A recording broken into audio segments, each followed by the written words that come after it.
Hello everyone, I am Shivani. आज हम बात करते हैं neuro endocrine control of behaviour की। तो सबसे पहले मैं इंट्रोडक्शन बताऊंगी कि बिहेवियर क्या होता है। किसी भी चीज़ का रेस्पॉन्स करना, जब हम रेस्पॉन्स करते हैं, हंसते हैं, खाते हैं, तो वो बिहेवियर होता है। The behaviour is a way by which an organism respond to its environmental for best survival of itself. किसी भी एनवायरनमेंट के बेस्ट सर्वाइवल के लिए अपने रेस्पॉन्ड करना बिहेवियर कहलाता है। बिहेवियर हेल्प करता है एक एनिमल को शेल्टर के लिए, कोर्टशिप के लिए, मेटिंग के लिए, फीडिंग के लिए और देखभाल करने के लिए। Behaviour is a coordinate activity होती है नर्वस सिस्टम की, एंडोक्राइन और muscular system. The effect of nervous system are quick and short-lived, while those of hormone endocrine system have a slower onset but last for a longer time. अब बात करते हैं hormones की definition की।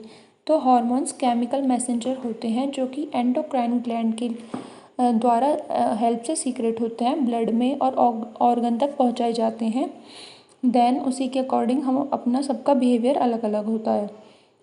Hormone and behaviour. Besides regulating physiology of an organism, hormone also regulate different type of behavior in animal. सभी में different type animals में different type का बिहेवियर होता है, वो उनके हॉर्मोन्स के अकॉर्डिंग होता है। एंडोक्राइन ग्लैंड से अलग अलग हॉर्मोन्स रिलीज होते हैं जो कि हमारी मेटाबॉलिक रेट, हमारे ग्रोथ को कंट्रोल करते हैं।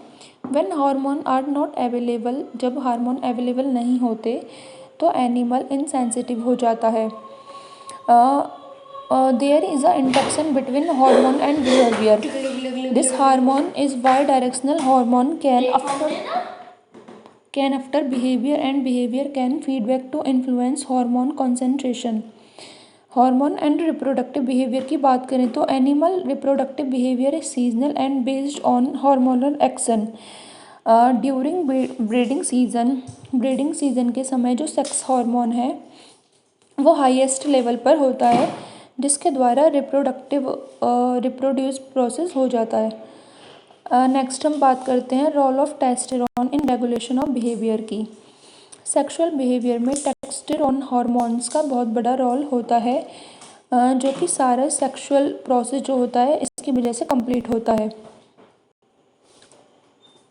Is an experiment, it was observed that the capon removed testes could neither grow nor show any coercive behavior due to lack of male hormone. अगर हम टेस्टिस को रिमूव कर दें या फिर मेल हार्मोन ना हो तो ये बहुत बड़ा इफेक्ट होता है, जिससे कि मेल सेक्सुअल एक्टिविटी के लिए नहीं कर पाता है। Male rats copulate successfully only when they have produced enough testosterone. जो मेल रैट्स होते हैं वो सक्सेसफुली कॉपुलेट तब करते हैं जबकि इनफ क्वांटिटी में टेस्टेरोन रिलीज होता है। Okay, after gonadectomy mating behaviour was eliminated in male frog and certain lizards. Mate recognition in also influenced by sex hormone. Male recognise करता है सेक्स हार्मोन्स के through. When young ones are treated with testosterone, they show normal sexual behavior. Chick is seen mounting small objects in the cage. अब next हम बात करते हैं role of prolactin की, जो कि हमारी पिट्यूटरी ग्लैंड से रिलीज होता है। ये मैटरनल बिहेवियर शो करता है। Maternal responsiveness is correlated with the slow fall in prolactin secretion during the period of weaning. Female mice show a great degree of responsive to their young, which related to hormone levels. The newly born young are given maximum maternal attention and care. जो कि newly born young को ज़्यादा से ज़्यादा maternal attention care मिलती है, वो इसी हार्मोन्स की वजह से मिलती है। Paradise fish build their typical bubble next only when prolactin is present. Prolactin for maximum care of newborn. Prolactin hormones की वजह से हम न्यूबॉर्न की मैक्सिमम केयर कर सकते हैं। नेक्स्ट हम बात करते हैं रोल ऑफ ऑक्सीटोसिन, जो कि हमारी पिट्यूटरी ग्लैंड से ही रिलीज होता है। ये भी grooming, sexual motivation, cuddling increase होती है इसकी वजह से, playing important role on parent child relationship. ये पेरेंट और चाइल्ड रिलेशनशिप में बहुत इंपॉर्टेंट रोल निभाता है। Oxytocin level observe in monkey showing life long मैंगोज life is higher as compare to monkey which are single. Next हम बात करते हैं role of female gonadal hormone on behaviour की। In sexual behaviour hormone associated with gamete maturation such as it estrogen are new broadly associated with the regulation of female sexual behaviour. ये जो सारे sex hormone होते हैं copulation में help करते हैं। Female duck whose ovary was removed ceases to perform the typical movement pattern to mate. Next हम बात करते हैं मैटरनल बिहेवियर की। Next building behaviour in female rabbit is triggered if the ratio between estrogen and progesterone is 1:4000 LH and progesterone responsible for next building in mice. Progesterone progesterone का जो secretion होता है वो बहुत ही इम्पोर्टेंट होता है incubation के लिए। अगर इसका लेवल जो है वो लो हो जाता है तो जो फीमेल होती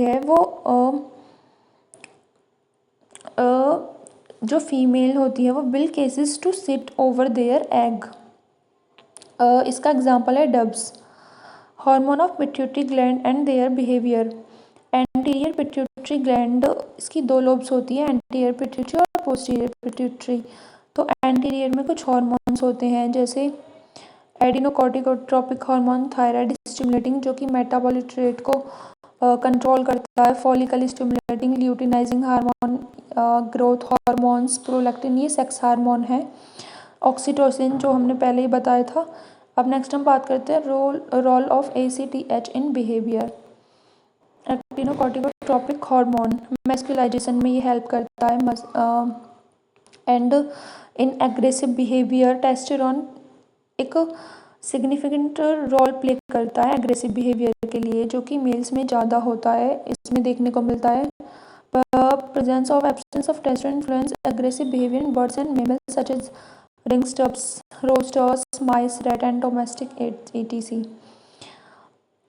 देन हम बात करते हैं role of melatonin in behaviour की। Melatonin secrete by pineal gland के द्वारा ही सिक्रेट होता है, जो कि गॉनेड्स की जो ग्रोथ होती है उन्हें बढ़ाता है। इसका इफेक्ट पड़ता है फर्टिलिटी के समय, मेटिंग सीजन में, फर्टिलिटी के time. Next role of hormones of adrenal gland. Role of epinephrine की बात करें तो ये फाइट और फ्लाइट के बिहेवियर को कंट्रोल करता है। अगर हम एपिनेफ्रिन की बात करें तो epinephrine function as a transmitter in the synapse. Their dysfunction can lead to delay or excessive reaction and subsequently it can seen behavior also।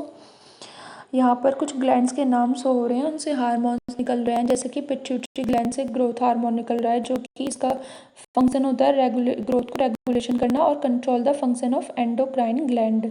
Thyroid hormone से थायरोक्सिन हार्मोन्स निकल रहा है थायराइड ग्लैंड से, जो कि कंट्रोल करता है metabolic rate को और यह बैलेंस्ड करता है ग्रोथ को। पैराथायराइड ग्लैंड से पैराथार्मोन हार्मोन निकल रहा है, ये कैल्शियम के बैलेंस को कंट्रोल करता है बॉडी में। एड्रेनल से एड्रेनलिन हार्मोन निकलता है, इसकी नीड होती है इमरजेंसी के टाइम। पैनक्रियाज इंसुलिन रिलीज करता है, जो कि ग्लूकोज लेवल को कंट्रोल करता है। टेस्टोस्टेरोन हार्मोन रिलीज करते हैं, जो कि मेल रिप्रोडक्टिव सिस्टम में होता है और ये सेक्स एक्टिविटी को कंट्रोल करता है। ओवरीज ऑस्ट्रोजन और प्रोजेस्टेरॉन रिलीज करती है, जो कि फीमेल रिप्रोडक्टिव सिस्टम को डेवलप करता है और ग्रोथ को कंट्रोल करता है। Thank you.